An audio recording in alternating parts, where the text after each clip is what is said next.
Are you ready to? Let's go ahead and hit record. All right, we hit record.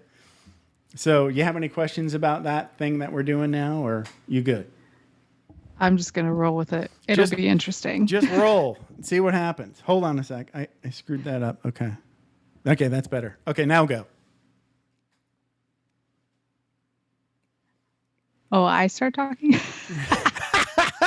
Yes, this is where you do the thing where you talk. Oh, hey, what's up, Jeff? Hey, who are you?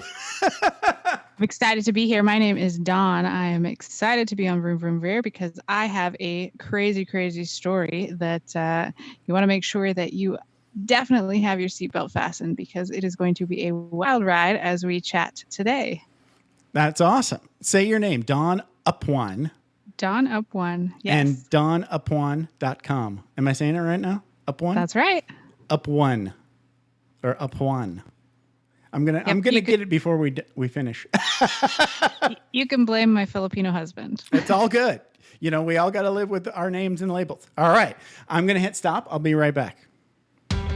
Are you ready to thoughtfully steer away from your revved up, frenzied, and far too often scripted life? Then welcome to Vroom Vroom Veer with Jeff Smith, where he guides you down the road differently traveled by sharing unique experiences with guests who have managed to shift away from a life stuck on cruise control and veered their way into a more authentic and fulfilling one in all sorts of interesting and kind of remarkable ways. Get ready to Vroom Vroom Veer with your differently traveled road chauffeur, Jeff Smith.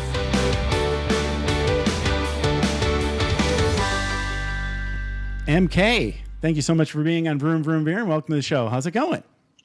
Thanks, Jeff. How are you, man? So talk a little bit about what you got going on in your life over there in Qatar and what you want to do in your life moving forward today.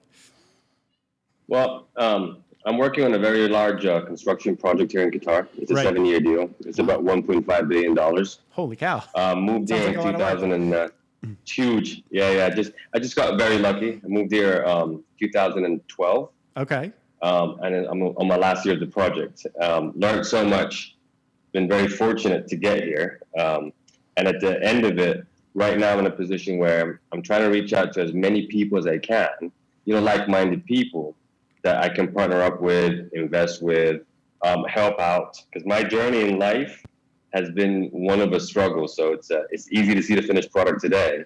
Right. But it wasn't that easy, getting here. Of course. But that's why we have Vroom Vroom Veer, so we can go back in time and get those nuggets of wisdom from your journey. And I think especially if you have a lot of beers, yeah. You have a life full of beers, so this is going to be fun. So we're going to talk about all the struggles that you had with your daughter and her struggle with cancer and ultimately her victory. I'm going to tease that a little bit.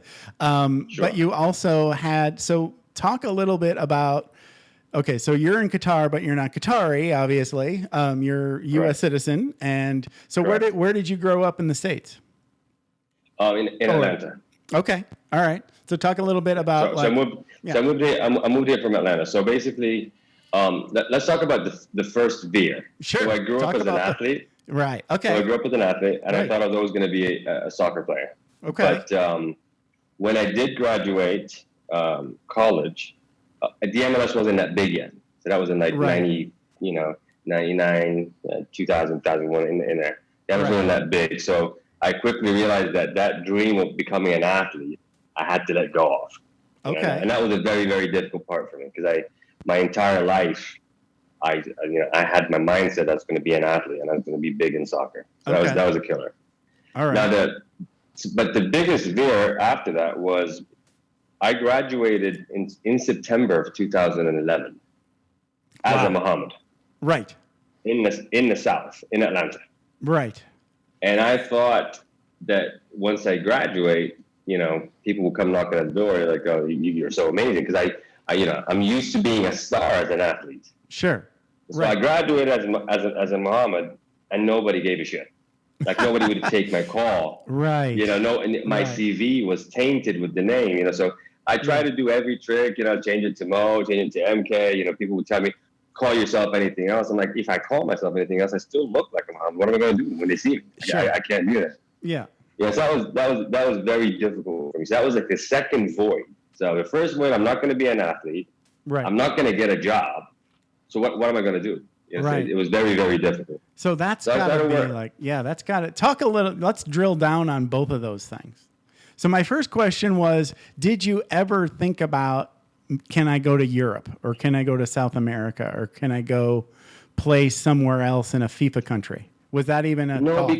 No, because, you know, growing up again in the 90s, yeah, the dream was to be I lost you. in the US. The dream was always to be the dream was always to be in the US. You know, the dream was like, there's something in the American dream that I wanted to have. You wanted to play football in America, right? Yes. Okay. Yes. Yeah, I get it. And I was also practical. I was like, you know, I think obviously I can compete more. And I felt that in college because, it wasn't as competitive. But if I were to go to Europe, I felt it was going to be very, very challenging for me. I don't have the size or speed. You know, okay. Like I'm a very average built person. You know? Okay. Everything about me is average. Okay, I get it. I get it. So that first void, coming off from being an athlete and realizing that you're not going to make it to the pros. Right. You go through a very, very difficult transition. Yeah. Very difficult. That's a huge veer. You're used to being treated as a star, you know, right. D1, you know, all the attention's on you, you know, you get tutors, all that stuff in college. It's almost like you're being pampered, right? You are. Right. Absolutely. Okay. You are. Absolutely. Okay. And you just felt special. The idea is the vanity part of it. You just felt special. It kind of warped you a little bit. Did you feel now when you when you look back, you felt like it's sort of like the whole situation sort of just like it sort of like gave you this sort of like a entitlement privilege kind of feeling almost a little. But you know what? But you know, here's something that I'll challenge you on. If you're not talented as an athlete, right? You realize the value of good habits, work ethic. Of course. What a W is and what an L is. So it's a privilege, you know. So it's you know, it's a privilege to think that way, because you're like, so if I go harder in the gym, if I eat well, if I don't party, if I don't drink, if I don't do drugs, if I don't learn all that stuff, right, then yes, I will eventually win. Okay. So, you know, and I still live my life like that. Sure. You know, I live it as an athlete. Right, right. Business, whatever, in a relationship, I live it in the same way. No, I wasn't. So when that went away, sure. It was like, okay, so what do they do in the real world when you're not talented again? Right. So like, where's that? So what do I work hard on? Sure. What am I supposed to work hard on? Who am I going to be? Who am I? Yeah. Who am I? Right. If I don't have soccer, if I'm not this amazing athlete. That's a time when the internet wasn't that big. So it's not like you can sit there and there was hardly an internet. Right. There was, right. So it's like you're left to what magazines had, if you read them, newspapers, you know. So you couldn't see, you know, a lot of people that you want to prototype or relate to. Right. Do you see what I mean? So, I get it. Yeah. So that void was huge. Yeah. Yeah, and for a while, it was a struggle, because it was basically an identity crisis. It is. Yeah. Definitely an identity crisis. Right. You know, because now you have to dress different, you have to talk different. You're not sure what the future is or which lane you're supposed to be on. Right. And when you look at the corporate world, you're like, oh my God, these guys are so smart. I don't know. I don't interview. I don't know what to do there. So I had to earn somehow. So I went into trying to flip some homes with some friends. Lost my ass, made no money, got into more debt. Okay. And this is where good fortune happens too. So that's why I hate it when people get arrogant.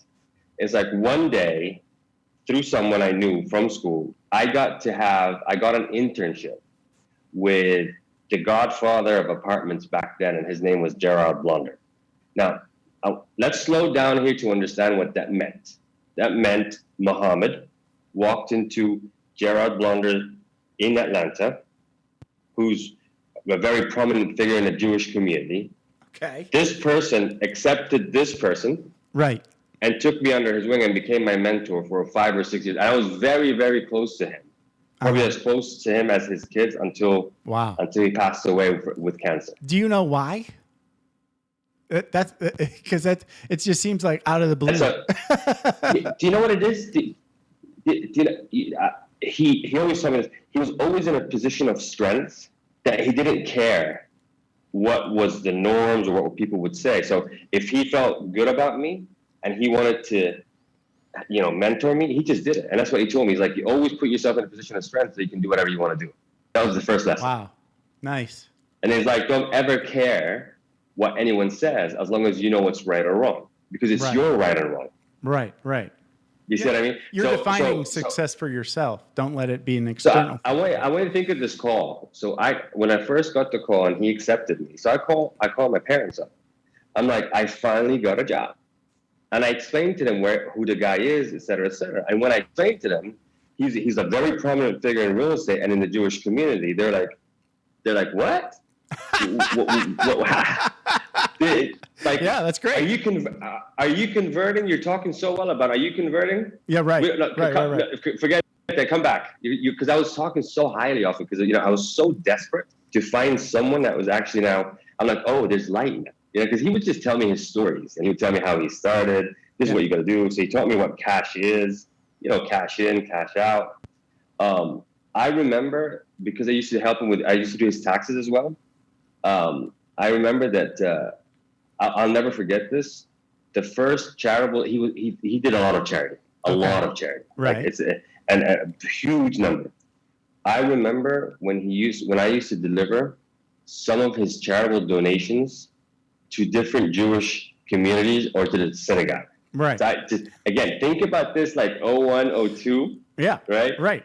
Me driving up. We're still afraid of planes flying into buildings. Right. Yeah. Yes. You know what I mean? I'm driving up to the synagogue. I'm like, hi, this is Mohammed.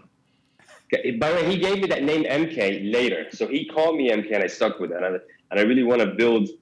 I've never changed this. So he called me MK. Okay. But I drive up to the synagogue and say, hey, this is Mohammed. Here's Jerry's check. The whole world was like, what? What kind of facial expressions did you get when you dropped off that check? He gave me so much confidence, more than being an athlete. Okay. And that's the power of having a mentor like that. So when I walked up, I was actually, it wasn't an act of defiance. I knew this was the right thing. And I'm sure he was doing it for a reason too. Right. I'm sure he was trying to say that we're all human. Right. Whatever you do, whatever your God is, whatever. We're all just folks. As long as, but doing the right thing. But I was young then not to understand what it actually meant till like now, when I see like Black Lives Matter, all that stuff. Sure. All the stuff that people don't want to talk about. Right. That is frictional. Yeah. Because we've lost the script. We're talking about the wrong thing consistently now. Right. You see what I mean? Yes. We are. Yeah. We are. And so, even after he passed away, I was very close with his son, who also just passed away 2 years ago. And he helped me a lot, and I helped him a lot. Like, I helped his son on many, many deals for years when I was still in Atlanta. So we had that bond forever. And that was, and I have so much respect for them and for the community and for everything they did and the way they just behaved to just good people. You have to tell me now, because you dropped one on there. You dropped one on me, and I want to know the answer. He said, "What is cash?" So he told you what cash is. So now I'm curious. Yeah. What's cash? You know what? He told me that don't remember this one when it tells you that being rich is bad or that money is evil. Right. No, it's not. That you can't change the world without cash, and you have to understand what cash is, and not accounting and not finance and not stock market. He's like, how do you actually make cash? Okay. And what do you do with that cash? That all those what we say now is passive income, et cetera, but he taught me the flow of cash. Sure. You got to understand when it flows and the timing of it, and how do you control it? How do you stop the bleeding if need be? And how do you grow the cash? So the entire conversation was always like cash. What's the value of a door that you can rent cash, or selling this that is cash, minus taxes is cash, or minus charitable is cash, or minus family is cash. Right. The conversation was so simple, but yet so difficult.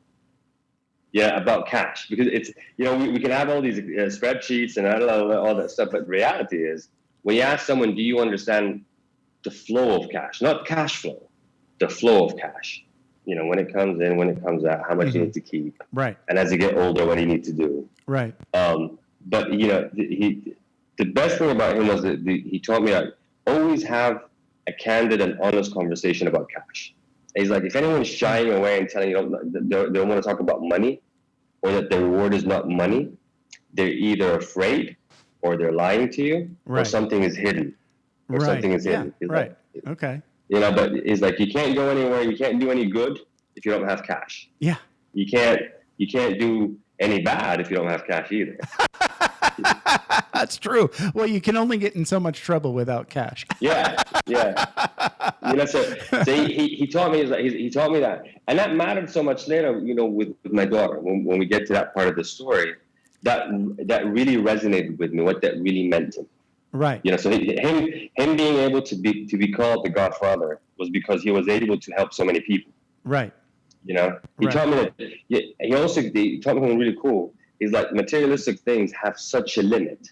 After you buy that first watch, after you buy the first car and the house, the first vacation, it's like, it's all rinse and repeat. It gets boring. Right. There's nothing to it. Right. It's like, but we could do so much more with your cash when you start helping people, or you leave, something behind you for your kids, and that's more than just cash as well.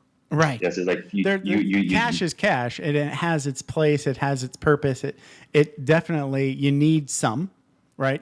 And yes. you need some, and the more you have, the more change you can do. But yes, it can also be a drug, right? You can also get addicted to money and cash and prestige and wealth and power. And we all know where that goes. Yeah, but here, and he was such a humble guy. He taught me how to be humble, and he taught me that that you can work so hard and you can do everything right and still not win, and you just have to accept it, and you can just keep moving on. So he's like, That's never true. look for the reasons. The results are irrelevant. You just keep going. You don't know what your L is or what your W is or where your V is. You just don't know. Right. And especially towards the end, when he was fighting cancer, he would one day they'd be up, one day down, one day up, down, and I remember he told me, he's like, I have all the cash in the world to afford the best medical. Yep. And I get to do this in my nice home in this area in Atlanta. Okay. Mm-hmm. Yet I've run out of options. Right. And I accept that so gracefully because I've lived my life the way I wanted to for the past 50 years. Mm-hmm. And I remember he said 50, and he was like in his early 70s. So I was like, 50 is a long time. He's like, because I made a commitment in my 20s of how I'm going to live my life. Nice. And I never changed it. Right. And these core principles, man, get lost nowadays. It's like, now we're looking at what's the valuation that's going to get me out, and what's the next stock that's just going to, like, we're always looking for the quickest fix. Right. Right. It's different now. Yeah, it is. And that's sort of like the don't worry about making money, quick exit thing is kind of toxic, right? Good face. I saw people not watching the video don't get to see him wrinkle his nose. I hate it, man. It was good though. I feel the same way. It's like, what are you doing? Oh, we're just spinning things around until somebody buys us. What? Yeah. That's what they do. I see it through so many pitches as an investor. Right. You can smell it now. It's extremely annoying. It's just so annoying that people don't want to actually build a business that serves a purpose. Right. People are just after that valuation and that quick fame from a valuation, and just an exit. Yeah. And I think we see that today in our society. I think we would be in a different place with this pandemic if we had more people actually build stuff that mattered. Right. Well, we could go on forever. You just opened up a big, deep well, but let's stick on your story. Yeah, sure. So you have some success, right? So talk definitely. about after those 5 years, what came next? Is that where we get into the daughter situation, or is there more between? Well, before that too, I was fortunate enough to work with. We used to work on low-income housing tax credit deals. Okay. And I was fortunate enough to meet two of the best, in my opinion, two of the best black developers in Atlanta. One was Noel Khalil and one was Egbert Perry. Okay. And they also kind of took me in and taught me a lot about, how to take a community that's run down, put a development in, turn around, not just for the tax credits, but giving back and yet make so much money doing it as well. Sure. So I was doing really well then, up until 08, 09, the recession. I was married. I had Adam, and Dana was born in 08. And in 2009, we found out she had a tumor. Now, I want you to understand, then I wasn't as humble as I am, even though I tried to. Right. But being young with money and Sure. at a very high billable hour, you know what I mean? So I was living in, so I was definitely, I did have the Hummer, the H2. Right. It's okay. Yeah, completely blacked out. Yeah. Don't start apologizing for who you were, because that's okay. I mean, we all have a past. Yeah, so it's okay. It's something I'm not proud of, but I realize it. So I understand where it came from. And so when I was actually cooking some pasta at home, and my wife called me. She's like, she took Dana in because she had her belly was just too hard. She took her in, and then she called me back. She's like, they said she has a tumor. I didn't even know what a tumor was. Wow. So I was like, what's a tumor? She's like, it's a tumor. I'm like, okay, we'll remove it, and then I'll be there after I cook. Because I just came back from soccer. I played soccer, and I was like, she's like, you don't understand. We're talking cancer. Now, there's a point in life where you're young enough, you think you can outsmart, out-talk. Nothing comes your way that you can't beat. Right. When she said the word cancer, I realized instantly that I'm helpless. Yes. I'm like, so call someone. I'm like, okay, just call someone. Call the best. I kept telling her, you know what? Let's fly somewhere else. She's like, where do you want to fly? We're in Atlanta. We're not. We're here. We need to do this now. Right. And that's not just severe. That's severe at 10x. Yeah. Maybe 100x. Because it's not just the fact you kind of accept cancer more with elderly, but you think with babies, right? It's very hard because you can't communicate with them, so and you can't tell them, and you don't know what's going to happen. She wasn't even two yet. She wasn't even two. She wasn't even two. Wow. So I mean, did you get the sinking feeling in your stomach kind of feel? That just like it's more than that. It's not just fear. You just get stripped away from everything that you had all of a sudden. Again. So you're like, so another identity crisis, like big tech. So the car doesn't matter, the house doesn't matter, the bank account doesn't matter. All the people that I know don't matter. Right. Nothing that we can do. They're calling it undifferentiated. That means that in this very, very prominent hospital in Atlanta, and they're telling me that we don't know what type of cancer it is, and that we have to move very fast because it was from her, from top of her belly all the way down to her spine and around her spine. Oh my goodness. Yeah. And again, this is what there are elements of really good fortune here that are, people. I don't want to just skip through it. Sure. So no, please. Sure. Don't. Sure, I was doing well. Sure, I worked hard. Sure, I did the right thing. But I didn't choose to be in Atlanta at the time this happened. You see what I mean? So I could have been anywhere else in the world where I couldn't have had the medical, opinions or advice that I had. Right. You see, so I realize that now more than I did then. Sure. So the first surgery we did, they said to me, the tumor is wrapped around his spine, so it's and she's only this big. Right. So you have to write this waiver that if we hit one of the nerves and she's unable to control her bowel movements or walk, that you wouldn't sue the hospital. Right. But we have to do this now. Right. So that's the first surgery, and so she went in surgery for 9 or 10 hours. Wow. And then the doctor comes out. You have to do this decision. You didn't even get to sleep on it. You had to do it immediately. But this is where, when you live life as an athlete, from the very beginning, all right, this is a test. You got to keep going. You got to go all in now. So you got to. So you know what I did? actually, before I went to the surgery, I actually went to work out. Okay. I remember that very well. You know, my wife thought I was smoking crack. That's good. Like, No, you gotta go work out. I totally understand. Yeah. You know, and You want to I get worked your head out right. hard. Yeah. Yeah. You know, so when I went to the hospital, I had that feeling like, this is all in whatever happens. If she's alive, I'm gonna, you know, we'll take it bit by bit. I need every inch here to get to that goal line.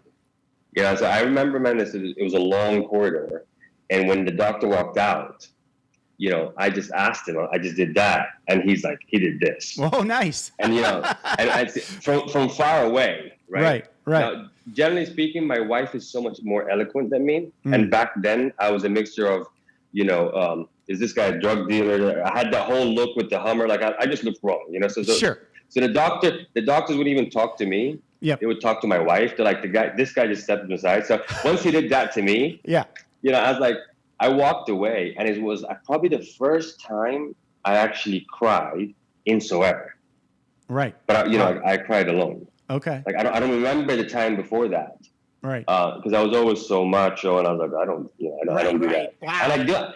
And I didn't know why I was crying. Like I couldn't tell. I just didn't understand why I was crying. But it was the first time I did, and I kept going for like 10 minutes. And when I came back, I didn't even ask my wife what happened. I just asked, he did this, that means that she's good. Are we done now? Yeah. So she's just like, so the people not seeing the video, the question was 1 thumb up, and the doctor gave 2. Yes. So not everybody is looking at the video. So just so you know, right. the baby was good, not just good, but 2 thumbs up good. So that's yes. Okay. So so I want to get out. I'm like, are we done with this whole thing? That's what we're done. They're like, no, we got to do chemotherapy now. Right. And that is heavy. So that is, you know, for every family that's going through with a baby, that is a very, very heavy experience. You know, the loss of hair, the loss of weight. And with a baby too. Ugh. And with a baby that you can't tell her what's going on. Right. And, you know, so we went through that, and I had my son as well, that I had to explain to him what was going on. Right. That was also very challenging. But I remember something that, you know, after soccer, and even with the real estate, if you had asked me what's the definition of success, I didn't know. I didn't know. And it was really irking me at the time. When we used to go into the chemotherapy rooms, I used to always point out to my wife, I'm like, look at these rooms. They all say, this room is sponsored by such and such family. And then it resonated to me with the story of, you know, Gerald. I'm like, see, if you make more money, you can do this. And so at that point, I was like, I'm going to be the richest motherfucker out there, because I'm going to help the most people I can, because this is so hard. Right. Because I can't afford that. I'm self-employed. Right. Even though I'm doing well. Right. But you know, these bills rack. We were crossing like $600,000-700,000.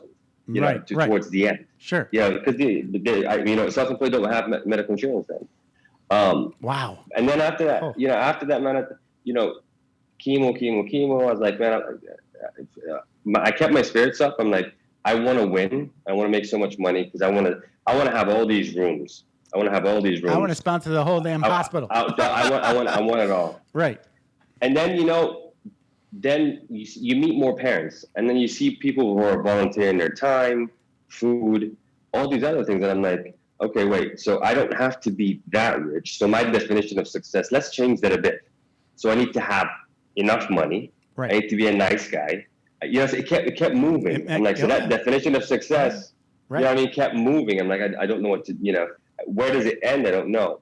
Right. Anyway, so after chemo, it shrunk to the bottom of her spine, right at the very bottom of the spine. And they said, you know what, we can't operate on that, but we think everything is good. So you guys go home and just be cool. And I had the best 6 months of my life that I remember, because it was such a dark place. Right. And all of a sudden, it's like light again. Right. It's like a sense of relief almost. It's more. It's more than relief. It's going from dark to light. It's literally like being in a very dark place to all of a sudden seeing the light. Okay. You know, so right. It's definitely, you know, it's definitely a place when you're in that dark place. It's hard to dream. It's hard to breathe. It's hard to taste food. It's hard to, you know, everything is very dark. Dark. Yes. You know, and then all of a sudden it's like, oh wow, I never Sunshiny noticed day. Yeah, Yeah. I never noticed the sun. Right. You know. Right. Wow. And then so we had a really good 6 months, and then the tumor came back ferociously. Listen, Jeff, God. when I say ferociously, it took over everything. Oh, it took over everything. Yeah. I remember I had to talk to her doctor to make her feel better. The doctor called me, was like, we've done everything. I don't know what to do with this right now other than radiation. I'm like, man, look, we figured it out the first time. Let's try to figure it out again. Because once you go through something hard and you just win once, now you're starting to get that, there's got to be a way. Maybe, right. What do I need to do? There's always a way. What do I need to do? Right. We can do this. Win again. Right. You've got some sort of maybe crazy optimism that you might as well. Yeah. Right. You might as well be optimistic because the Absolutely. other thing is unthinkable. Yeah. And I don't want to, and you know, and I at that point too, for anyone that's listening, ever since I heard about the cancer, I basically shut my door down and my phones and didn't talk to anyone about it because I didn't want people to feel sorry for me, and I didn't want people to tell me, oh, this is hard, or you're gonna get through. I didn't need to do that. I just wanted to figure it out myself. So unless you have positive people around you when you're going through something difficult, just I say kick it out of your life. So they said you need to go see this doctor. It's about radiation. We went to see her, and she had zero bed manners. We walked in. She's like, "Listen, we're gonna do this. We do this radiation, but she's not gonna walk." That's exactly what she said. And I looked up and I'm like, "Who's not gonna walk?" She's like, "Your daughter's not gonna walk, but the cancer is gonna be cured. There's no other way for me to tell you." And I looked at her and I'm like, "Fuck you." Good for you. I'm like, that's not acceptable.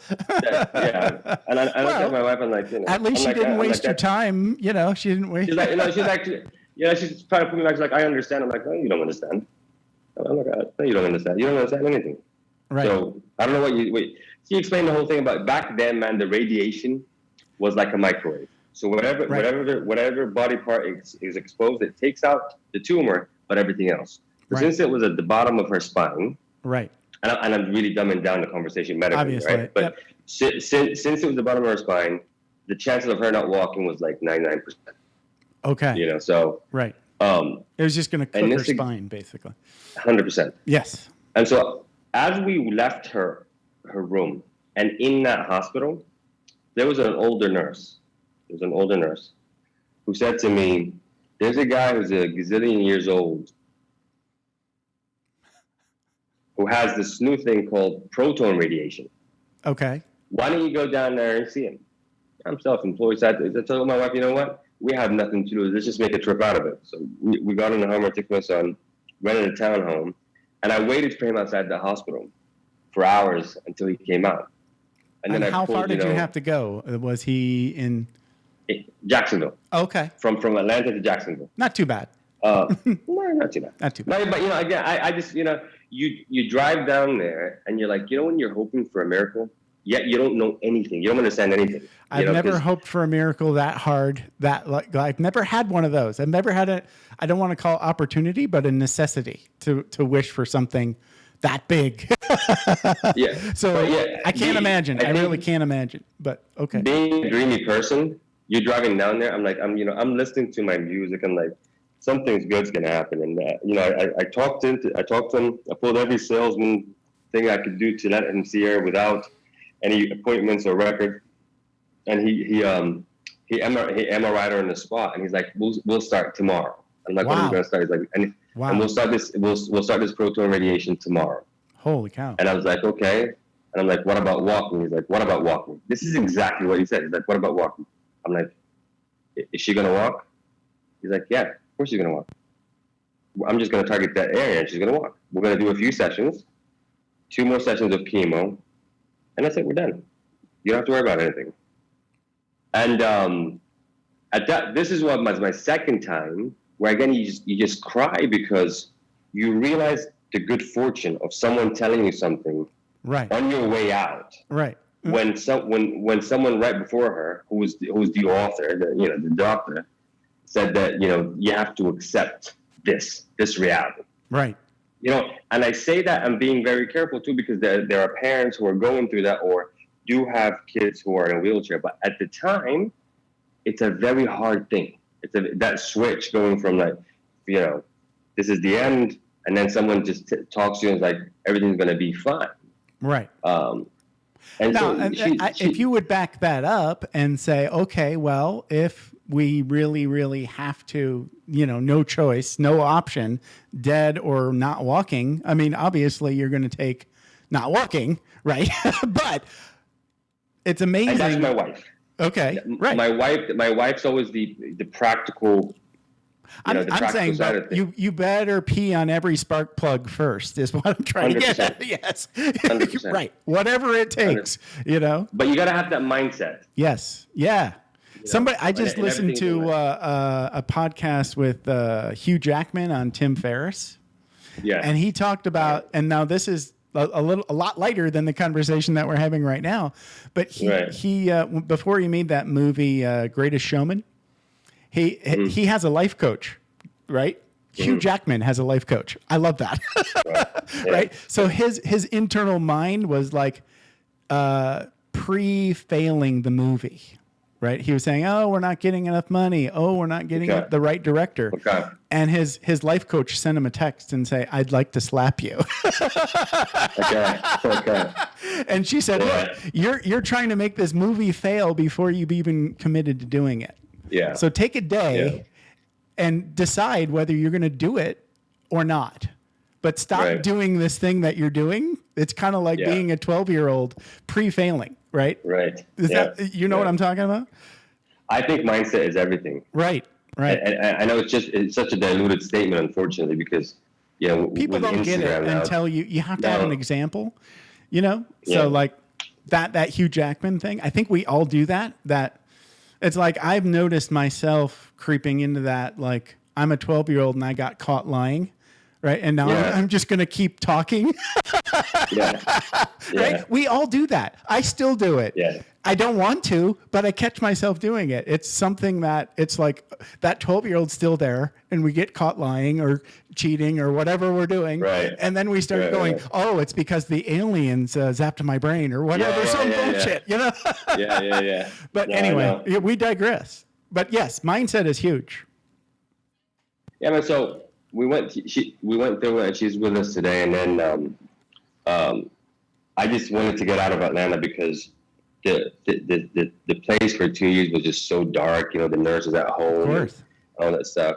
And then I just got a fortunate call for this project over here, and the project was really small at the time compared to what it is today. Right. And I just happened to be the right guy who just is a bit of that and a bit of that. So he's a bit American, but he's a bit this, a bit Mohammed, but he can pull up a John Smith and what I mean? So I just sat in the middle of it, and I just pushed so hard to put myself in a position where I just became the general manager of that company.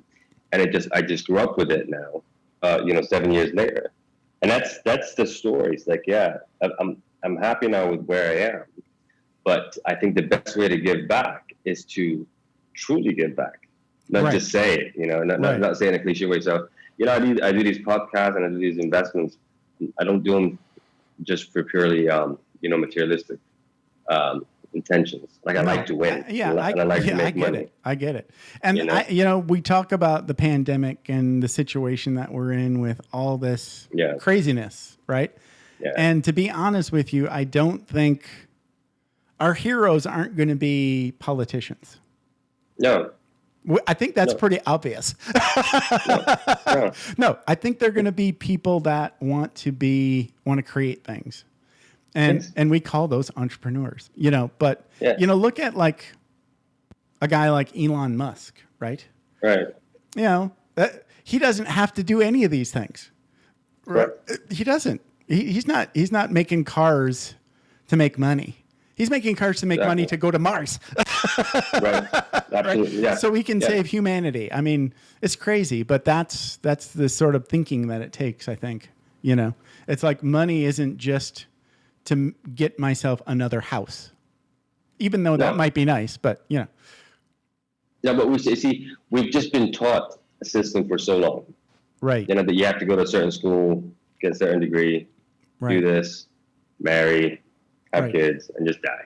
Right. So our aspirations in life are just, we've been taught it's like a 401k, paying your house off, right, having medical insurance at a certain age, right, and we just all accepted it for the longest time. Right. And what's really good about this pandemic is like, after all those stuff, so even though we're trying to have driverless cars and go to Mars, right, we're dying from a fucking flu. It's just a flu. Right. You're right. We're wearing masks in meetings, and you know what I mean. Like, so you just realize that we're extremely weak creatures. Of course, politicians can't solve our problems. No. Fallback insurances and retirement plans are not your answer to everything. Right. But I think if we had built things, if we as a society just got in our mind that we just build things, we would have dealt with this thing so much better, and we wouldn't have the numbers that we have right now. Right. Yeah. And so that's why I also don't like the word I hate to say it, but I hate the word entrepreneur. Okay. Because it has a stigma to it, like a kid that walks in with the skinny jeans and flip flops, all try to be, Mark Zuckerberg. Yeah. And like, you're not. Are you trying to build a business? Or you're trying to be an entrepreneur. Right. Two different things. Right. Completely different. Right. So I like people that talk about, we want to build a business that actually solves a problem. Sure. And then if you make a shitload of money, then that's all. I'm all for it. Whatever you want to call it. You're right though. That word is kind of it's a loaded word. I get it. Yeah. It's annoying. Most words are annoying, but language is so weird like that. So, hey, this has been a blast. So how can people best get in touch with you? I'll put the link to your website in the show notes, but Please. For now, talk a little bit about how people can find MK out there. It will be on social on the website, which will be in the notes on the podcast. For sure. They can reach out to me, and there's different ways I'm trying to help. It's all on the website. Roger. My website, and then I've got people that will filter that, and I'll usually reach. I'll connect as much as people as I can. I am trying to do that. That's great. That's why you're here. Yes. Yeah. True. Find the next MK to invest in. So you want to be the mentor next, right? Yes, and I want to find someone that just like-minded, right. or maybe just lacks a bit of this or lacks a bit of that. I think just connect with them. The thread. Yeah, outside of the investment, like I'm not trying to be a VC/angel. Sure. No, man, I'm trying to do this like if it was like a merchant 1,000 years ago. Trying to find good people that are trying to build businesses anywhere in the world. Yeah. We could do this now virtually, right? So you don't have to. Right. I don't have to physically meet with you or invest with you while there. Just anyone with a good idea, I'm all in. A good idea and where their heart and mind is in alignment. Yeah. Right. Yes. Yeah. Just good folks. People. Good folks. Yes. Thank you, sir. This has been a blast. I appreciate you hanging out with me. Thanks, Jeff. That was awesome, man. I had a good time too. I'm going to hit stop and we'll close this show up. Thanks for taking the time to ride along with us on another episode of Vroom Vroom Veer. For podcast info and show notes, be sure to head over to vvveer.com. That's VVER.com. Man, that's fun to say. And we'll catch up with you next time here on Vroom Vroom Veer.